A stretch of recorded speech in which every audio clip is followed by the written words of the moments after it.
The French were always friendly to Czechoslovakia, and they were actually considered as big allies.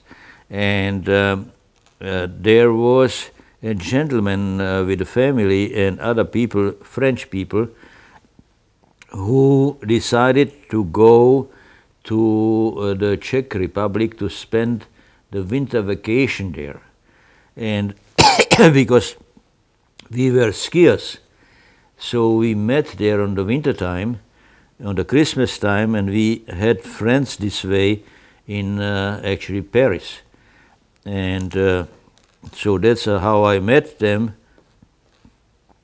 And then actually they did invite me to visit them. Another time I said I most probably will not be able to use that invitation because it was impossible to get from Czechoslovakia to the, I would say, western part of the world. But possibly because the gentleman who was, I would say, whom we met there, and the Frenchman, was a member of the Maquis. And the Maquis were actually the, I would say, underground group of the French resistance. And if this was the reason or what was the reason, I don't know, but I got the permission to go to to France, and then I decided not to come back.